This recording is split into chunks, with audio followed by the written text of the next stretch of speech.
Fideo dosbarth tu chwith ar gyfer mathemateg A2 uned 3. Anhafaleddau gyda modwlws. Enghraifft sylfaenol gyda ni yma, lle mae gyda ni'r ddau fracet vertigol, llinellau vertigol, gyda 3x minus 2 tu fewn, a ni angen modulus 3x minus 2 yn llai na 7. Felly, ta beth yw ateb 3x minus 2, cymeryd y positif, a ni angen hwnna fod yn llai na 7. Mewn geiriau eraill, gallai fod ateb y 3x minus 2 unrhyw le rhwng minus 7 a plus 7. Gallai fod, os yw'r ateb yn dod yn minus 5, wel byddwn ni'n cymryd y positif a byddwn ni o fewn yr ateb. Os yw'r ateb yn dod yn minus 8, cymryd y positif, byddwn ni'n plus 8 a byddwn ni tu allan. Felly dyna'r amrediad o werthoedd ni angen ar gyfer y ffwythiant sydd tu fewn, y ffwythiant modulus. Yn gyffredinol, os dyw mod unrhyw ffwythiant x yn llai na a, bydd x rhwng minus a a a. Cymeryd y positif, byddai'r gwreiddiol gallu fod rhwng minus a a a. Felly nawr fi'n gallu adio 2 i bob rhan o ran hafalau, felly adio 2 minus 7, fi'n cael minus 5, 3x ar ôl yn y canol, a 9 ar y diwedd. Felly mae 3x gyda ni nawr rhwng minus 5 a 9. Rhannu dy 3 i bob darn, a fi'n cael minus 5 dros 3 yn llai na x yn llai na 3. Felly dyna'r amrediad o atebion ni'n gallu cael x i fodloni yr anhafaledd gwreiddiol. Os edrychwn ni ar hwn ar graff, felly cymeryd y ffwythiant 3x minus 2, dyna'r un coch sy'n cario ymlaen gyda'r llinell doredig, felly byddai'r hafaliad 3x minus 2 yn torri trwy'r llinell yr uchelyn y yn minus 2 a graddiant 3 gyda fe. Ond gan bod ni angen y modulus, felly ni angen modulus 3x minus 2, ni'n cymeryd y darn sydd dan yr uchelyn x a adlewyrchu fe i wneud e'n positif. Felly pob beth sy'n negatif ar uchelyn y yn mynd yn positif. Felly dyna graff modulus 3x minus 2 yn y coch bras. Felly ni angen hwnna i fod llai na 7, felly dyna ni y linell llwyd yma, lle mae y yn hafel i 7. Felly lle mae'r graff coch yn llai na 7, a wel, ni'n gallu gweld bod y rhwng 3 yn positif a minus 1 a 2 dreian yw'r pwynt yna negatif, rhwng y ddau bwynt yna. Os byddwn ni wedi angen ei fod yn fwy na 7, modulus 3x minus 2 fwy na 7, wedyn mae'r sefyllfa tyma bach yn wahanol. Ni angen bod 3x minus 2 positif, os yw'r bracet yn positif, yn fwy na 7, neu os oedd y bracet gwreiddiol yn negatif, bydde fe islaw minus 7 fel bod ni'n cymryd y modulus a gwneud yn y fwy na 7 wedyn, os ni'n cymryd y positif. Felly dyna'r ddau sefyllfa os ni angen y modulus fod fwy na 7. Ac yn gyffredinol, os dyw mod x yn fwy na a, ni'n cymryd y ddoi pen. Felly x llai na minus a, uniad neu, os chymoen, x yn fwy na a. Felly yn y sefyllfa yma, yr un rhifau bydd gyda ni, felly gweithio allan y ddau anhafaledd ar wahân, a ni'n cael x yn fwy na 3, sy'r rhan yna'r graff, ac x yn llai na minus 5 dros 3, sy'r rhan gwyrdd isa o'r graff.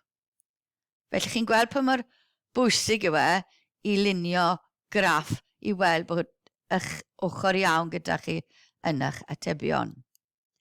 Neu, wrth gwrs, ni'n gallu sgwario y ddau ochr. Mae sgwario'n cael gwared yr bracet ar gyfer y modulus. Ond wrth i ni'n sgwario, mae rhaid chi fod yn ofalus bod chi ddim yn dod â gwreiddiau rithiol i fewn, gwreiddiau sydd ddim i fod yna. Felly sgwario'r ddau ochr, mae'r modulus yn positif, felly ni'n gallu sgwario fe eb newid yr anhafaledd. Felly mae sgwar 3x minus 2 di sgwario llai na 49. Sgwario braced, ni'n cael 9x sgwar minus 2 fath y canol, 12x, plus yr un ola wedi sgwario llai na 49. Tynnu 49, ni'n cael 9x sgwar minus 12x minus 45, a ni'n gallu gweld bod ni'n gallu rhannu hwnna gyda 3, gadael ni dy 3x sgwar minus 4x minus 15 yn llai na 0. Mae hwnna'n ffactorio i roi 3x plus 5 a x minus 3, a ni angen lluoswm 2 fracet i fod yn llai na 0. Nawr, mae gyda ni nawr quadratic yma, ni angen fod llai na 0. Quadratic positif, sy'n mynd i edrych fel hynna, ni moyn y llai na 0, bydd e'n mynd trwy'r pwyntiau, pan mae fe'n hafel i 0, bydd e'n mynd trwy'r pwynt x yn hafel i 3x yn hafel i minus 1 y 2 treian, felly ni angen o dan hwnna, felly ni angen rhwng y ddau rhif. Felly, eto, mae'n bwysig bod chi'n llunio graff i weld beth sy'n digwydd. Modulus ar y ddau ochr. Dargyfyddwch gwerthoedd x sy'n bodloni'r anhafaledd modulus 2x minus 5 yn fwy na 3x plus 1, modulus x plus 1. Gyntaf i gyd, darganfyddwch gwerthoedd x ar gyfer hafaledd, fel bod ni'n dod o hyd i'r ffiniau. Felly dod nhw'n hafel iddi gilydd, hynny yw, gwelwyd hyn yn y fideo blaenorol, roedd yna 2 sefyllfa. Felly, os yw'r braced yna negatif yn wreiddiol, a'r braced yna negatif yn wreiddiol, byddai'r negatif yn canslo allan, a byddai'r sefyllfa hyn gyda ni. Yr un peth as yw'r ddoi yn positif. A wedyn byddai hwnna, os yn ni'n datrys hwnna yn rhoi x yn hafel i minus 8. Neu, os oes unrhyw un ohonyn nhw'n negatif, unrhyw un o'r bracedi yma yn wreiddiol yn negatif, ni'n gallu cael y sefyllfa yma, felly un o'n nhw, felly minus 2, braced 2x minus 5 yn hafel i 3, braced x plus 1, a hwnna'n rhoi ni ateb x yn 2 pumed. Llunio braslun, felly, o'n i wedi gwneud hwn yn y fideo blaenorol, dyna braslun 2x minus 5 yn y coch, modulus 2x minus 5, cofiwch mae'n cael ei adlewyrchu pan mae fe'n cwrdd ar y chilyn x, popeth negatif yn mynd yn positif, a oedd yr graff porffor yn yn hafel i 3, lluosi modulus x minus 1. Nawr lle maen nhw yn croesi yw'r pwynt yna, a wedyn mae hangen ymestyn y graff a'r pwynt yna. Felly maen nhw yn croesi ddwywaith, dim fwy. Mae graddiant hwn yn llai na graddiant hwnna. Mae hwnna'n 2x graddiant, a mae hwnna'n 3x graddiant. Felly 2 le maen nhw'n croesi. A ni angen gwybod lle mae'r un coch yn fwy na'r un porffor. Ac unwaith mae hyn wedi gwneud, gallwn weld pa gwerthoedd x sy'n bodloni ein anhafaledd. Felly ni angen, dyna'r 2 le maen nhw'n croesi, y 2x, lle maen nhw'n croesdori i gilydd.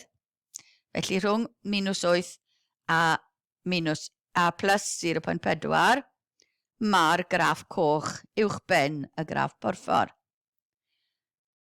Ochr draw i 0.4, mae'r graff porffor yn mynd i fod uwchben y coch, ac islaw na minus 8, mae'r porffor yn fwy na'r coch. Felly ni angen y coch yn fwy na'r porffor, felly ni'n gallu gweld bod y coch yn fwy na'r porffor dim ond os dyw x rhwng minus 8 a plus 0.4. Modulus x i hunan o fewn anhafaledd. Darganfyddwch werthoedd x sy'n bodloni'r anhafaledd 3 mod x plus 1 yn llai na 2 minus mod x. Darganfod gwerthoedd x ar gyfer hafaledd i ddechrau, a ni wedi gweld hwn yn y fideo blaenorol, roedd yna 2 sefyllfa. Oedd x yn gallu fod yn plus cwarter neu minus cwarter. Oedd yn mod x ni yn hafelu cwarter ar gyfer hafaledd. Llunio braslun nesa. A dyna ni wedi gweld hwn mewn fideo blaenorol gyda'r graffiau wedi labelu. Dyna un brown yw'r graff y yn hafelu 3 mod x plus 1, a yn y gwyrdd yw y yn hafelu 2 minus mod x. A ni angen gwybod lle mae'r gwyrdd yn fwy na'r brown, neu lle mae'r brown yn llai na'r gwyrdd. Wel, dyna'r ffiniau, plus a minus cwarter. Gallwn weld bod y brown yn llai na'r gwyrdd ar gyfer gwerthoedd x sy'n rhwng ein ddau datrysiad. Felly yn hateb ni yw naill ai x rhwng minus cwarter a plus cwarter neu x rhwng minus 2, 0.25 a 0.25.